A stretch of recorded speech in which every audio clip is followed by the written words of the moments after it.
This is an ABP Life podcast.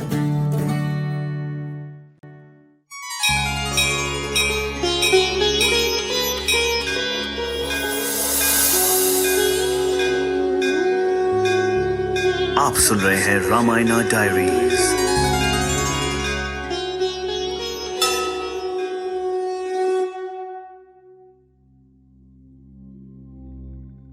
तू अपने रंग में रंग दे श्यामा, संसार के रंग फीके दिखे, जो तेरा प्रेम मिल जाए श्यामा, जीवन रस रंग भर भर दिखे। प्रभु कृष्ण के रास का वक्त है। प्रभु कृष्ण को सबसे प्रिय थी होली, और आज भी वैसे ही बरसाने में या फिर वृंदावन में उसी तरीके से, उसी धूमधाम से होली मनाई जाती है। होली रंगों का त्योहार है, ये हम सब जानते हैं, और साथ ही खुशियों की सौगात भी है। सब एक दूसरे से मिलते हैं, मिठाइयाँ खाते हैं, खूब अच्छे से त्योहार को मनाते हैं। लेकिन क्या हम ये जानते हैं कि हर रंग की अपनी एक खूबी है, अपनी इम्पोर्टेंस है। यहाँ तक कि अगर हम अपने शरीर की बात करें तो उसमें जो मौजूद सातों चक्र हैं, उनका भी अपना एक अलग रंग है। आइए जानते हैं कुछ रंगों का महत्व रामचरितमानस से। नमस्कार, मैं हूँ सोनल और आप सुन रहे हैं रामायणा डायरीज। तो इस रंगों के त्योहार में रंगों का महत्व जानते हैं। गेरुआ रंग, जो कि एक लाइट ऑरेंज केसरी रंग जिसको हम कहते हैं, ये एक प्रतीक है।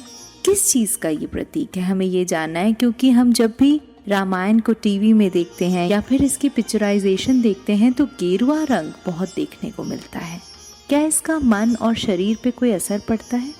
क्योंकि काफी साधु संत भी गेरुआ रंग पहनते हैं। लेकिन क्या आप ये जानते हैं कि असल में प्रभु राम, माता सीता और भाई लक्ष्मण ने वनवास के दौरान कौन से वस्त्र धारण किए थे और क्यों? तो जब भगवान राम को 14 साल के वनवास में रहने का आदेश मिला था तो माता सीता भी उनके साथ गई थी। तो वनवास का मतलब ये होता है, जो यूजुअली साधु संत वनवास करते हैं, उसका मतलब ये होता है कि आप अपना जो ग्रह से सारा मोह है, यानी किसी भी तरह की मोह माया और सबसे अहम तौर पर वैभव का आपको त्याग करना होता है। तो जब त्याग की बात आती है तो साधु संत जो है वो गेरुए रंग को चुनते हैं, और वही उसी कपड़े के पहनने की परंपरा है, क्योंकि ये मान्यता है कि गेरुए रंग के कपड़े संसार त्याग को दर्शाते हैं। और गेरुए रंग के कपड़े पहनने का मतलब होता है सिर्फ गृह त्याग नहीं, बल्कि गृहस्थ जीवन को भी छोड़ देना होता है। इसलिए राम जी, लक्ष्मण और सीता ने गेरुए रंग ना पहन के पीले रंग के कपड़े पहने थे, क्योंकि राम सीता संन्यास लेकर नहीं घर से निकले थे, वो एक वचनबद्ध होकर वनवास जा रहे थे। लिहाजा उन्होंने गेरुए की जगह इसीलिए पीले रंग के वस्त्रों को चुना। और हिंदू धर्म में और पुराने समय में खासकर पीले रंग का बहुत खास महत्व होता था।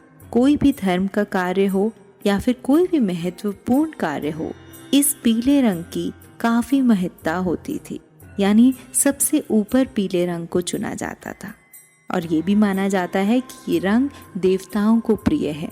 तो आज भी अगर हम कुछ दान करते हैं तो पीले रंग का कपड़ा या पीले रंग की धोती जरूर उसमें से चुनते हैं, क्योंकि ये रंग शुभ माना जाता है। इसलिए इसके पीछे की एक रामचरितमानस में पूरी कहानी है। रामचरितमानस में नीले रंग का भी बहुत व्याख्यान किया गया है, क्योंकि और भी कुछ ग्रंथों के अनुसार भगवान श्री राम श्री नीलवर्ण के थे, इसलिए उन्हें नीलांबुज, मेघवर्ण, नीलमणि, गगन सदृश इन नामों से पुकारा जाता है। कहते हैं कि जब कोई जल ज्यादा गहराई लिए हो तो वो नीला दिखाई देने लगता है, इसीलिए उनका नाम नीलवर्ण रखा गया था। तो जैसे आकाश का रंग नीला है, वैसे ही अनंत महासागर का रंग भी नीला है, और वैसे ही प्रभु श्री राम को भी उसी तरीके से माना जाता था। अब बात करते हैं लाल रंग की।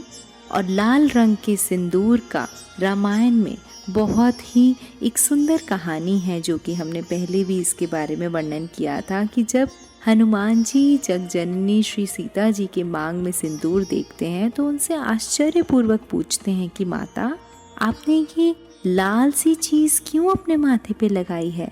तब सीता जी ने ब्रह्मचारी हनुमान को सीधा सीधा ये बात बताई थी कि पुत्र, इसके लगाने से मेरे स्वामी की दीर्घायु होती है और वह मुझसे प्रसन्न रहते हैं। तो जब हनुमान जी ने ये बात सुनी तो उन्होंने तभी विचार कर लिया कि आप तो एक चुटकी भर सिंदूर लगाने से अगर आप कहती हैं कि उनकी आयु की वृद्धि होती है, तो क्यों ना मैं अपने सारे शरीर पे इसे लगा के उन्हें हमेशा के लिए अमर कर दूं। और हनुमान जी ने तभी वैसा किया और आज भी हम मंदिरों में देखते हैं कि हनुमान जी के ऊपर सिंदूर लगाया जाता है। और हनुमान चालीसा में भी ये वर्णित है कि राम रसायन तुमरे पासा, सदा रहो रघुपति के दासा। इस बात से ये सिद्ध होता है कि हनुमान जी जीवनदायिनी बूटी के समान है, जिनकी उपासना से शारीरिक रूप से निर्बल भक्त में बहुत ही ऊर्जा आ जाती है और वो हमेशा स्वस्थ रहता है। तो लाल रंग से काफ़ी ऊर्जा आती है और ये हनुमान जी का भी यही प्रतीक है। तो आपके जीवन में भी ये रंग भरते रहें और ये रंग बहुत ही खुशियाँ लाए। और जिस रंग का एक मीनिंग आपको जब समझ आ जाता है ना, तो वो रंग और ज़्यादा खूबसूरत लगने लगता है। तो आप सभी को होली की ढेर सारी शुभकामनाएं और इसी कामना के साथ इस कथा को देते हैं यहाँ विराम। आप सुन रहे थे रामायणा डायरीज सोनल के साथ। जय सिया राम।